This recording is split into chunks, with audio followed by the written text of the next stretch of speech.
السلام علیکم میری یوٹیوب فیملی، کیسے ہیں آپ سب؟ امید کرتی ہوں کہ آپ سب اچھے ہوں گے۔ تو آپ کا میرے چینل پر بہت بہت خوش آمدید ہے۔ تو آج ہے ہمارے اسلامک ایئر کی یعنی کہ محرم الحرام کی 9ویں تاریخ۔ تو آج میں نے سحری کے کچھ مومنٹس آپ کے ساتھ شیئر کیے ہیں۔ تو یہاں پر میں چپاتی بنا رہی ہوں۔ گھر پر کوئی اور دوسرا روزہ نہیں رکھا ہے، پر میں اکیلے رکھ رہی ہوں۔ تو سحری کے لیے میں نے ایسی کوئی بڑی تیاری کچھ نہیں کی ہے۔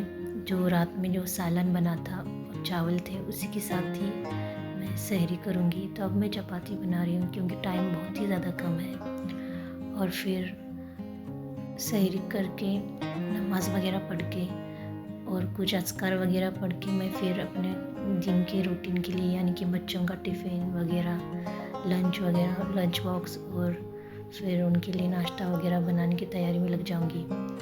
تو آج کا دن اور کل کا دن یعنی کہ یوم عاشورہ کا دن ہر مسلمان کے لیے بہت ہی امپورٹنٹ ہے، بہت ہی فضیلت اور برکت والا دن ہے۔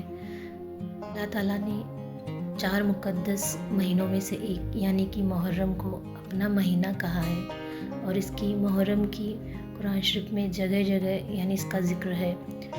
محرم میں بہت سارے واقعات ہو گزرے ہیں، اور اس میں ہم سب سے زیادہ مشہور یعنی کہ حضرت امام حسین کی قربانی، ان کی شہادت کا واقعہ زیادہ تر سب کو پتہ ہے۔ اس مہینے میں حضرت عمر رضی اللہ عنہ کو بھی شہادت نصیب ہوئی ہے۔ بہت سے لوگ محرم کو منحوس مہینہ کہتے ہیں، پر یہ منحوس نہیں ہے کیونکہ شہادت پانا نبیوں کی بھی تمنا تھی۔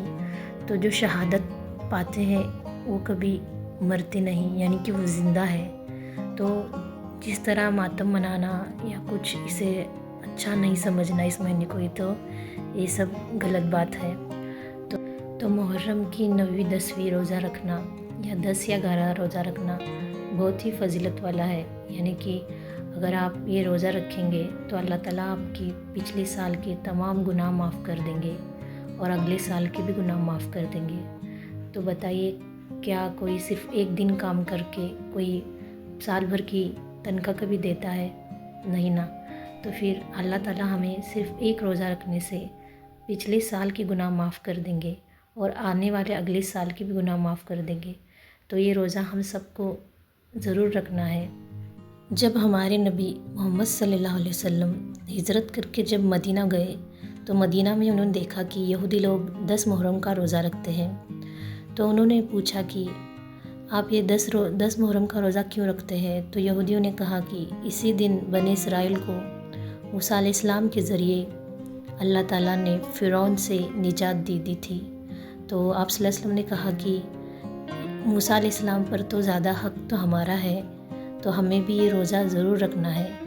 پر یہودیوں سے الگ دکھنے کے لیے نبی صلی اللہ علیہ وسلم نے ہمیں 2 روزے رکھنے کی حکم دیا، اور پھر 9ویں 10ویں یا 10 یا 11 آپ کوئی بھی 2 دن چن کے روزہ رکھ سکتے ہیں۔ پر آج کل یہودی لوگ 10 محرم کا روزہ رکھنا بند کر چکے ہیں۔ تو علماء نے کہا ہے کہ اگر آپ 2 روزے نہیں رکھ سکتے کوئی بیماری کی وجہ سے یا کوئی پرابلم ہو، تو پر آپ کو یوم عاشورہ کے دن یعنی کہ 10 محرم کا روزہ رکھنا بہت ہی فضیلت والا ہے، آپ ضرور رکھیں۔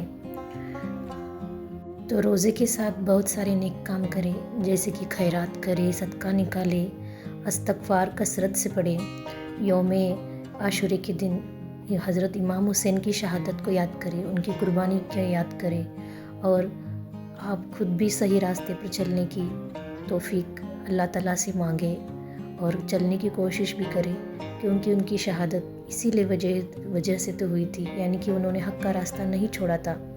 تو ہمیں بھی اللہ تعالیٰ سے حق کے راستے پر چلنے کی توفیق ضرور مانگنی ہے۔ اور یہ آپ کو ولاگ کیسا لگا مجھے کمنٹ کر ضرور بتائیں۔ اللہ حافظ۔